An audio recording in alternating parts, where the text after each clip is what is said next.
네, 안녕하세요. 이진우 목사의 성경을 읽어드립니다. 오늘은 베드로전서입니다. 베드로전서 1장입니다. 예수 그리스도의 사도 베드로는 본도와 갈라디아와 갑바도기아와 아시아와 비두니아 지역에 흩어져 사는 나그네, 곧 하나님 아버지의 미리 아심을 따라 성령의 거룩하게 하심으로 예수 그리스도께 대한 순종과 그분의 핏부림을 얻기 위해 택하심을 받은 사람들에게 편지를 씁니다. 은혜와 평강이 여러분에게 더욱 풍성하기를 빕니다. 우리 주 예수 그리스도의 아버지 하나님을 찬양합니다. 하나님께서는 그분의 풍성하신 긍휼을 따라 우리를 거듭나게 하시고 예수 그리스도를 죽은 사람들로부터 살리시어 산 소망을 얻게 하심으로 여러분을 위해 하늘에 쌓아둔 썩지 않고 더러워지지 않고 쇠하지 않는 유업을 얻게 하셨습니다. 여러분은 마지막 때 나타내려고 예비하신 구원을 얻기 위해 믿음으로 인해 하나님의 능력으로 보호하심을 받고 있습니다. 그러므로 여러분은 이제 온갖 시험을 당해 잠시 근심하게 됐으나 오히려 크게 기뻐합니다. 그것은 여러분이 당하는 믿음의 시련이 불로 단련해도 없어질 금보다 더 귀해 예수 그리스도께서 나타나실 때 칭찬과 영광과 존귀를 얻게 하려는 것입니다. 여러분은 그리스도를 보지 못했으나 사랑합니다.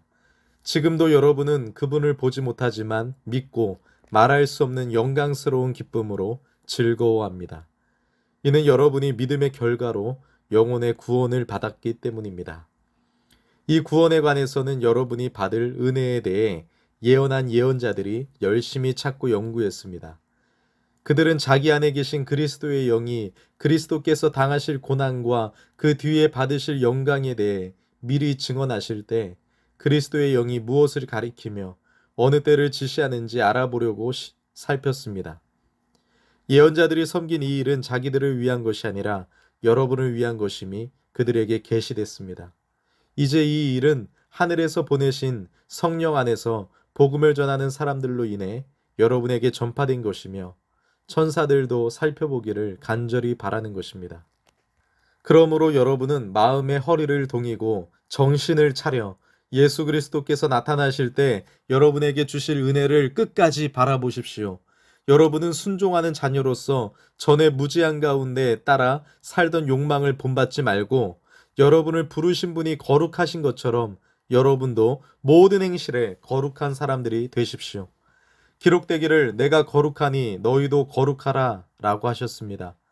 또한 여러분이 사람을 외모로 취하지 않고 각자의 행위대로 판단하시는 분을 아버지라고 부르고 있으니 나그네로 사는 때를 두려움으로 지내십시오. 여러분이 알다시피 조상들로부터 물려받은 헛된 생활 방식에서 여러분이 해방된 것은 은이나 금같이 썩어질 것으로 된 것이 아니요 오직 흠도 없고 점도 없는 어린 양 같은 그리스도의 보배로운 피로 된 것입니다. 그리스도는 창세전부터 미리 알려지셨고 여러분을 위해 마지막 때에 나타나셨습니다. 여러분은 그리스도로 인해 하나님을 믿는 사람들입니다. 하나님은 그리스도를 죽은 사람들 가운데서 살리시고 그분에게 영광을 주셨습니다. 그러므로 여러분의 믿음과 소망은 하나님께 있습니다. 여러분은 진리에 순종함으로 여러분의 영혼을 깨끗하게 해 거짓 없이 형제를 사랑하기에 이르렀으니 청결한 마음으로 서로 깊이 사랑하십시오. 여러분이 거듭난 것은 썩어질 씨로 된 것이 아니라 썩지 않을 씨로 된 것이니 곧 하나님의 살아있고 항상 있는 말씀으로 된 것입니다. 그러므로 모든 육체는 풀과 같고 그의 모든 영광은 풀의 꽃과 같도다. 풀은 시들고 꽃은 떨어지나 주의 말씀은 영원토록 있도다라고 했습니다. 이것이 바로 여러분에게 전파된 말씀입니다. 베드로전서 2장입니다. 그러므로 여러분은 모든 악의와 모든 거짓과 위선과 시기와 모든 비방의 말을 버리십시오. 갓난아기들 같이 신령하고 순전한 젖을 사모하십시오. 이는 여러분이 구원에 이르도록 자라게 하려는 것입니다. 여러분이 주의 인자하심을 맛보았으면 그렇게 하십시오. 사람에게는 버림을 당하셨으나 하나님께는 택하심을 받은 보배로운 산돌이신 예수께 나아가 여러분 자신도 산돌들처럼 신령한 집으로 세워주십시오. 그래서 예수 그리스도로 인해 하나님께서 기쁘게 받으실 만한 제사를 드리는 거룩한 제사장이 되십시오. 성경에 기록되기를 보라 내가 택한 보배롭고 요긴한 모퉁이 돌을 시온에 둔다. 그를 믿는 사람은 결코 수치를 당하지 않을 것이다. 라고 했습니다. 그러므로 믿는 여러분에게는 보배이지만 믿지 않는 사람들에게는 건축자들의 버린 돌이 모퉁이의 머릿돌이 됐다라고 했고, 또한 거치는 돌과 넘어지게 하는 바위가 됐다라고 했습니다. 그들이 말씀에 순종하지 않으므로 넘어지니 이는 그들이 그렇게 되도록 정하셨기 때문입니다. 그러나 여러분은 택하신 족속이요 왕 같은 제사장들이요 거룩한 나라요 그분의 소유된 백성이니 이는 여러분을 어둠에서 불러내어 그분의 놀라운 빛으로 들어가게 하신 분의 덕을 선포하게 하기 위한 것입니다. 여러분이 전에는 백성이 아니었으나 이제는 하나님의 백성이며 전에는 자비를 얻지 못했으나 이제는 자비를 얻은 사람들입니다. 사랑하는 사람들이여, 나는 외국 사람과 나그네 같은 여러분에게 영혼을 대적해 싸우는 육체의 정욕을 멀리할 것을 권면합니다. 여러분은 이방 사람 가운데 선한 행실을 나타내십시오. 그러면 그들이 여러분을 악을 행하는 사람들이라고 비방하다가 여러분의 선한 일들을 보고 하나님께서 돌아보시는 날에 하나님께 영광을 돌리게 될 것입니다. 주를 위해 사람의 모든 제도에 순복하십시오. 권세를 가진 왕에게, 또한 악을 행하는 사람들을 징벌하고 선을 행하는 사람들을 칭찬하기 위해 왕이 보낸 충독들에게 순복하십시오. 선을 행해 어리석은 사람들의 무식한 말을 잠잠하게 하는 것이 하나님의 뜻이기 때문입니다. 여러분은 자유인으로 사십시오. 그러나 그 자유를 악행의 구실로 사용하지 말고 하나님의 종으로 사십시오. 모든 사람을 존경하고 형제들을 사랑하며 하나님을 두려워하고 왕을 공경하십시오.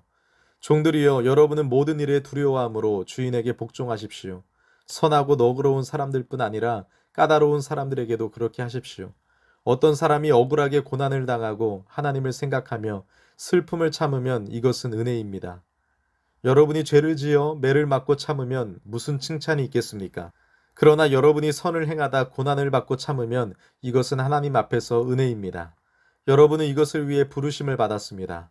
그리스도께서도 여러분을 위해 고난을 당하시고 여러분에게 본을 남겨주심으로 그분의 발자취를 따르게 하셨습니다. 그분은 죄를 지으신 일도 없고 그 입에는 거짓이 없었으며 그분은 모욕을 당하셨으나 모욕으로 갚지 않으셨고 고난을 당하셨으나 위협하지 않으셨고 공의로 심판하시는 분에게 자신을 맡기셨습니다. 그분이 친히 나무에 달려 자기 몸으로 우리의 죄를 짊어지셨으니 이는 우리가 죄에 대해 죽고 의에 대해 살게 하려는 것입니다. 그분이 채찍에 맞음으로 여러분이 나음을 얻었습니다. 여러분이 전에는 길 잃은 양과 같았으나 이제는 여러분 영혼의 목자 되시며 감독자 되신 분에게로 돌아왔습니다. 베드로전서 3장입니다. 아내들이여, 이와 같이 자기 남편에게 복종하십시오.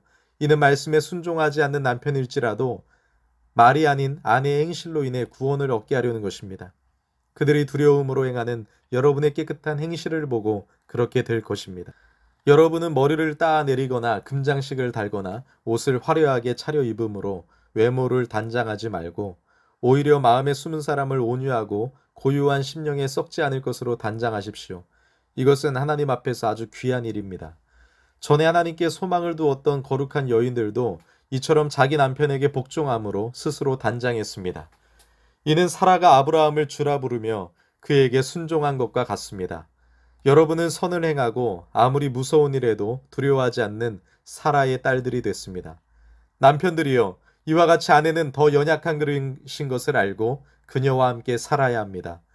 또한 생명의 은혜를 함께 상속할 사람으로 알아 귀하게 여기십시오. 이는 여러분의 기도가 막히지 않게 하려는 것입니다. 마지막으로 여러분은 모두 한 마음을 품고 서로 동정하며 형제를 사랑하며 불쌍히 여기며 겸손하십시오.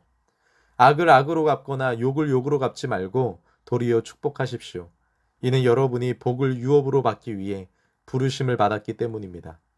그러므로 말씀하시기를 누구든지 생명을 사랑하고 좋은 날 보기를 원하는 사람은 혀를 금해 악한 말을 하지 못하게 하고 입술로 거짓을 말하지 못하게 하며 악에서 돌이켜 선을 행하고 화평을 따르고 화평을 이루라. 이는 주의 눈이 의인들을 향하시고 주의 귀는 그들의 기도에 기울이시나 주의 얼굴은 악을 행하는 사람들을 대적하시기 때문이다 라고 했습니다. 여러분이 열심히 선을 행하는 사람이 되면 누가 여러분을 해치겠습니까? 그러나 여러분이 의를 위해 고난을 당하면 여러분은 복 있는 사람들입니다. 그들의 위협에 두려워하지 말고 불안해하지 마십시오. 오직 여러분의 마음에 그리스도를 주로 삼아 거룩하게 하고 여러분이 가진 소망에 관한 이유를 묻는 모든 사람에게 대답할 것을 항상 준비하되 온유와 두려움으로 하고 선한 양심을 가지십시오. 이는 여러분이 비방을 받을 때 그리스도 안에서 행한 여러분의 선한 행실을 비방하는 사람들로 하여금 수치를 당하게 하려는 것입니다. 하나님의 뜻이면 선을 행하다 고난을 당하는 것이 악을 행하다 고난을 당하는 것보다 낫습니다. 이는 여러분을 하나님께로 인도하기 위해 그리스도께서도 한 번 죄를 위해 고난을 당하시고 의인으로서 불의한 사람을 대신하셨기 때문입니다. 그는 육체로는 죽임을 당하셨으나 영으로는 살리심을 받으셨습니다. 또한 주께서는 영으로 옥에 갇혀 있는 영들에게 가서 선포하셨습니다. 그들은 전에 노아가 방주를 예비하는 동안 하나님께서 오래 참고 기다리실 때 끝내 불순종했던 사람들입니다. 물로 심판하실 때 구원받은 사람이 적으니 단 8명 뿐이었습니다. 이제 물은 여러분을 구원하는 표인 세례를 의미합니다. 세례는 육체의 더러움을 없애는 것이 아니라 예수 그리스도의 부활로 인해 선한 양심이 하나님을 향해 응답하는 것입니다. 그리스도께서는 하늘로 올라가 하나님의 오른편에 계시니 천사들과 권세들과 능력들이 그분께 복종합니다. 베드로전서 4장입니다. 그리스도께서 육체의 고난을 받으셨으니 여러분도 같은 마음으로 무장하십시오. 이는 육체의 고난을 받으신 분이 죄를 끊으셨기 때문입니다. 그분은 우리가 더 이상 인간의 욕심을 따라 살지 않고 하나님의 뜻을 따라 육체의 남은 때를 살기 원하십니다. 과거에 여러분이 이방 사람의 뜻을 따라 음란과 정욕과 술취함과 방탕과 향락과 가증한 우상 숭배에 빠졌던 것은 그것으로 충분합니다. 이방 사람들은 여러분이 그 같은 극한 방탕에 휩쓸리지 않은 것을 이상하게 여기고 비방하지만 그들은 산 사람과 죽은 사람을 심판하기 위해 예비하시는 분에게 바른 대로 고하게 될 것입니다. 이 때문에 죽은 사람들에게도 복음이 전파됐는데 이것은 그들이 육체로는 사람들을 따라 심판을 받지만 영으로는 하나님을 따라 살게 하려는 것입니다. 만물의 마지막이 가까이 왔습니다. 그러므로 여러분은 정신을 차리고 깨어 기도하십시오. 무엇보다도 서로 깊이 사랑하십시오. 사랑은 허다한 죄를 덮습니다. 서로 대접하기를 불평 없이 하십시오. 각자 은사를 받은 대로 하나님의 각양 은사를 맡은 선한 청지기 같이 서로 섬기십시오. 누구든지 말을 하려면 하나님께서 말씀하시는 것 같이 하고 누구든지 섬기려면 하나님께서 공급하시는 힘으로 하는 것 같이 하십시오. 이는 모든 일에 하나님께서 예수 그리스도로 인해 영광을 받으시게 하려는 것입니다. 영광과 능력이 세세 무궁토록 그분께 있기를 빕니다. 아멘. 사랑하는 사람들이여, 여러분을 시험하려고 오는 불같은 시험이 있더라도 무슨 이상한 일이 여러분에게 일어난 것처럼 여기지 말고 오히려 여러분이 그리스도의 고난에 참여하게 된 것을 기뻐하십시오. 이는 그분의 영광이 나타날 때 여러분이 크게 기뻐하고 즐거워하게 하려는 것입니다. 여러분이 그리스도의 이름으로 인해 모욕을 당하면 여러분은 복 있는 사람들입니다. 이는 영광의 영, 곧 하나님의 영이 여러분 위에 계시기 때문입니다. 여러분 가운데 누구라도 살인하는 사람이나 도둑질하는 사람이나 범죄하는 사람이나 다른 사람의 일에 참견하는 사람으로 인해 고난을 받지 않도록 하십시오. 그러나 여러분이 그리스도의 사람으로 고난을 받는다면 부끄러워하지 말고 도리어 그 이름으로 하나님께 영광을 돌리십시오. 이는 하나님의 집에서 심판을 시작할 때가 됐기 때문입니다. 만일 심판이 우리에게서 시작된다면 하나님의 복음에 순종하지 않는 사람들의 결국이 어떠하겠습니까? 또 의인이 겨우 구원을 받는다면 경건하지 못한 사람과 죄인은 어떻게 되겠습니까? 그러므로 하나님의 뜻을 따라 고난을 받는 사람들은 계속 선한 일을 행하는 가운데 자기의 영혼을 신실하신 창조주께 맡기십시오. 베드로전서 5장입니다. 함께 장로가 된 사람이요 그리스도의 고난의 증인이며 또한 나타날 영광에 동참할 사람인 나는 여러분 가운데 장로로 있는 사람들에게 권면합니다. 여러분 가운데 있는 하나님의 양떼를 치되 억지로 하지 말고 하나님의 뜻을 따라 자진해서 하십시오. 더러운 이익을 위해 하지 말고 즐거운 마음으로 하며 맡겨진 사람들에게 군림하는 자세로 하지 말고 오직 양떼의 모범이 되십시오. 그렇게 하면 목자장이 나타나실 때 여러분은 시들지 않는 영광의 면류관을 받게 될 것입니다. 청년들이여, 이와 같이 장로들에게 순복하십시오. 여러분 모두 서로를 향해 겸손으로 옷 입으십시오. 하나님께서 교만한 사람들을 대적하시고 겸손한 사람들에게는 은혜를 주신다라고 했습니다. 그러므로 하나님의 능력의 손 아래서 겸손하십시오. 때가 되면 하나님께서 여러분을 높이실 것입니다. 여러분의 모든 근심을 주께 맡기십시오. 주께서 여러분을 돌보십니다. 정신을 차리고 깨어 있으십시오. 여러분의 원수 마귀는 우는 사자처럼 두루다니며 삼킬 사람을 찾습니다. 말씀 안에 굳게 서서 마귀를 대적하십시오. 여러분이 알다시피 여러분의 형제들도 세상에서 같은 고난을 겪고 있습니다. 그러면 모든 은혜의 하나님, 곧 그리스도 예수 안에서 여러분을 그분의 영원한 영광 가운데로 부르신 분이 잠시 고난받는 여러분을 친히 온전하게 하시고 굳건히 세우시고 강하게 하시고 견고하게 하실 것입니다. 권세가 영원토록 하나님께 있기를 빕니다. 아멘. 내가 신실한 형제로 여기는 실루아노의 도움을 받아 여러분에게 간단히 썼습니다. 이는 여러분을 격려하고 이것이 하나님의 참된 은혜임을 증언해 여러분으로 하여금 그 은혜 안에 견고히 서게 하려는 것입니다. 함께 택하심을 받은 바벨론에 있는 교회와 내 아들 마가가 여러분에게 안부를 전합니다. 여러분은 사랑의 입맞춤으로 서로 인사하십시오. 그리스도 안에 있는 여러분 모두에게 평강이 있기를 빕니다.